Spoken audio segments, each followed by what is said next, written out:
हा इकडे ना. अरे अनिल कुठे? ठीक आहे बसा दादा तुम्ही बसा.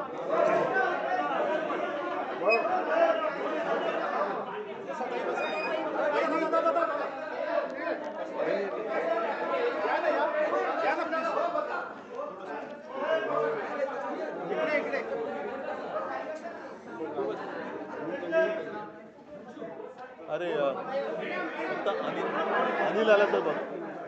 अनिल देसाई असणार. नाही आहे त्याची बहुतेक आपल्या मागेच गाडी होती. होती. हा पण तो गर्दीत हरत. ठीक आहे, धन्यवाद. या पटकन या.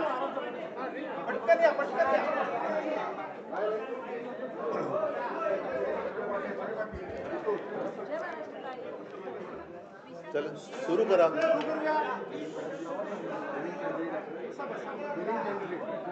विनिंग फिरतात सगळे, घरी येऊन गेले.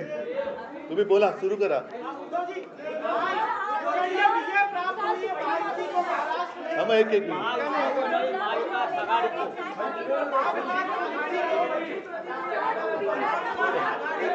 बरं ऐका देतो मी. पहिली प्रतिक्रिया अशी आहे की आपल्या देशामध्ये सर्वसामान्य माणसाची ताकद काय असते ते दाखवून दिलेलं आहे आणि त्याबद्दल मी संपूर्ण सर्वसामान्य नागरिकांचं अभिनंदन करतो. सत्ताधारी किती मस्तवाल झाले तरी एका बोटाने आपण त्यांना हरवू शकतो, त्यांचा उधळलेला वारू रोखू शकतो. ह्याच देशातल्या तमाम जनतेने अख्ख्या जगाला दाखवून दिलेलं आहे. त्याच्याबद्दल मला नक्कीच अभिमान आहे आणि आनंद आहे. इंडिया अलायन्सची उद्या दिल्लीमध्ये बैठक होते आहे. तुम्ही स्वतः उपस्थित राहणार आहात का आणि काय निर्णय घेण्यात येईल? आता काय बैठकीच्या आधी निर्णय कसं सांगू? सांगतो. सत्ता स्थापनेसाठी दावा करायलाच पाहिजे. इंडिया आघाडीच्या बैठकीसाठी मी उद्या दुपारनंतर जाईन, कारण बाहेरगावी जिंकलेले जे आमचे खासदार आहेत ते उद्या येतील. आज मुंबईतले खासदार मला भेटले, उद्या बाहेरगावचे खासदार येतील. सर्वात आधी संजय राऊतजी तिकडे जातील, त्यांच्याबरोबर आपले मुंबईतले खासदार अनिल देसाई, अरविंद हेही असतील आणि दुपारनंतर संध्याकाळच्या वेळेला मी दिल्लीमध्ये पोहोचेल. एक पुरी करतो.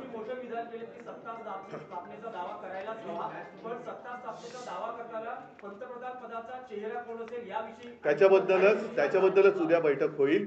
आणि एक गोष्ट मी पहिल्या दिवसापासून सांगतो आहे, इंडिया आघाडी म्हणून आम्ही जेव्हा एक आघाडी तयार केली त्यावेळेला सर्वप्रथम आमच्यापैकी कोणीही आपण स्वतः पंतप्रधान पदासाठी इच्छुक आहे या मताचं नाही. देशातली लोकशाही वाचवली पाहिजे, देशातलं संविधान वाचवलं पाहिजे आणि हुकुमशाहीपासून देशाला वाचवलं पाहिजे. ही एक आमची पहिली एकत्र येण्यामागची भावना होती. तीच भावना आजही कायम आहे. उद्या सर्वांच्या मताने इंडिया आघाडीचा नेता ठरवला जाईल पंतप्रधान पदासाठी आणि आम्ही सर्व सोबत असू. एक पुरा करून असं दाखवलं जात आहे.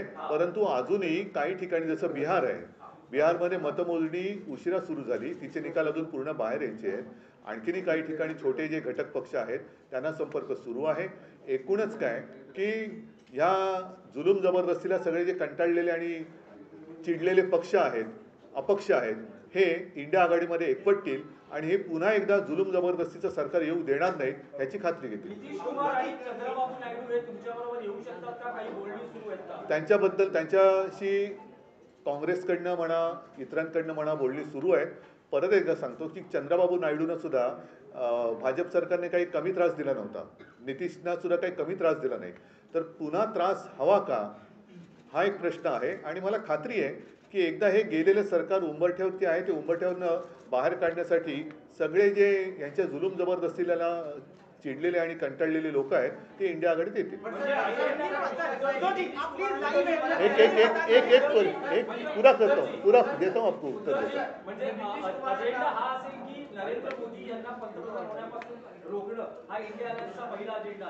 नुसते नरेंद्र मोदी नाही, एकूणच ती जी वृत्ती आहे, आम्ही कोणत्याही व्यक्तीच्या विरोधात नाही हे मी पहिल्या दिवसापासून सांगतोय.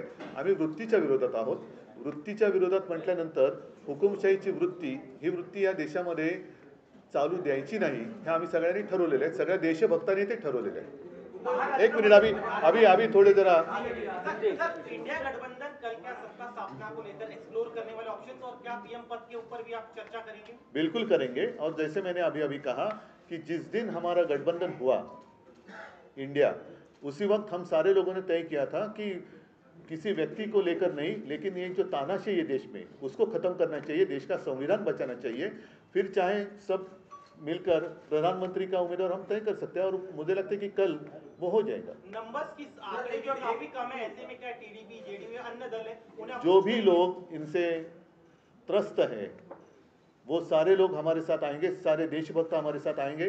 चंद्रबाबू जी भी, उनको भी बहुत परेशान किया है बीजेपी गवर्नमेंट ने। सारे लोग जिनको भी तकलीफ दी है, परेशान किया है, वो सारे लोग हमारे साथ आएंगे। सरकार गठन में शिवसेना की क्या भूमिका होगी? सरकार आता मी इथे बसून ममता बॅनर्जी सोबत आहेत आमच्या, ममता बॅनर्जी आमच्या सोबत आहेत, ममता बॅनर्जी पण सोबत आहेत। म्हणून मी तुम्हाला सांगतो, ममता बॅनर्जींना सुद्धा खूप छळलेलं आहे। ह्या छळवणुकीपासून सगळे लोक आता कंटाळलेत आणि चिडलेत की एवढा तुम्ही त्रास कसा देऊ शकता। एक लोकशाही म्हटल्यानंतर, राजकारण म्हटल्यानंतर कोणी विरोधात असू शकतं, कोणी सोबत येऊ शकतं, पण तो जीवघेणा विरोध असता कामा नये, सुडाचं राजकारण होता कामा नये।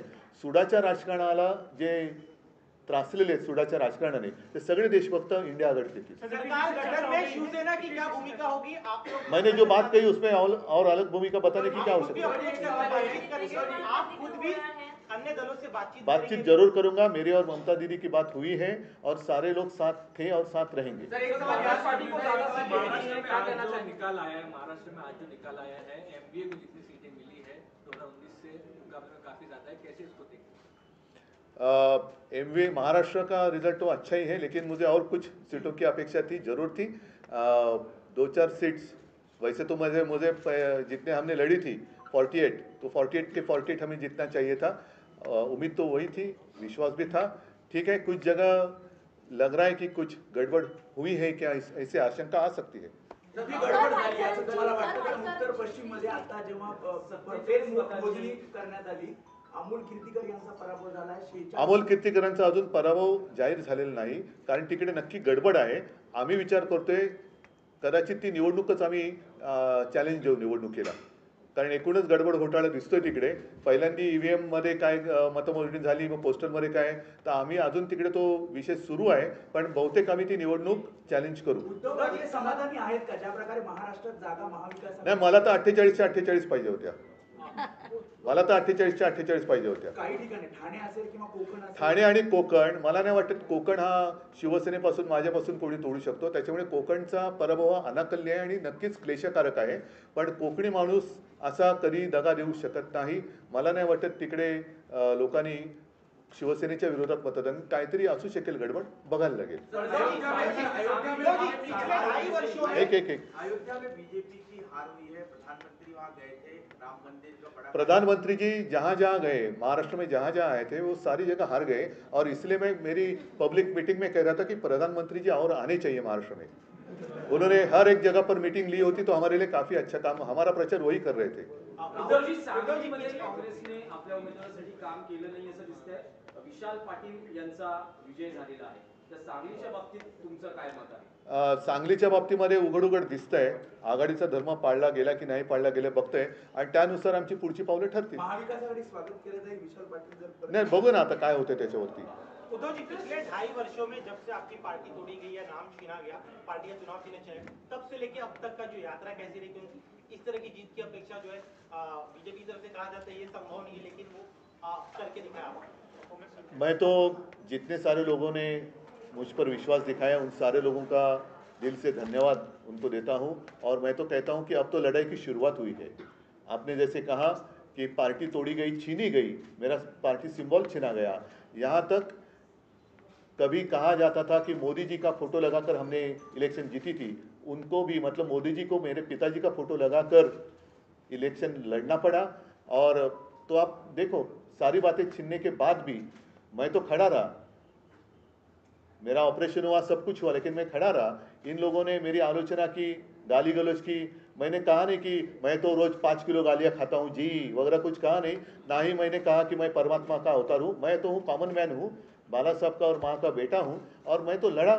जितने सारे लोग मेरे साथ खड़े रहे उन सारे लोगों को धन्यवाद देता हूँ, और उन्हीं का आशीर्वाद मेरी शक्ति है, उनका ही आशीर्वाद मेरी शक्ति है, और इस शक्ति को मैं कभी धोखा नहीं दूंगा। सर धनुष्य बाण आपके साथ नहीं था। नहीं, सारी बातें उन्होंने छीनी थी, और क्या बाकी रखा था? एक सवाल ये है कि क्या अब मशाल के साथ ही आगे की राह ये करना है? देखो, मशाल ने आग तो लगा दी है, मशाल ने आग तो लगा दी है, और 19 में जितनी सीटें, अब तो महायुति हो गई, लेकिन उस वक्त जो युति थी कितनी सीटें थी? 41, 42, अब कितनी हो गई?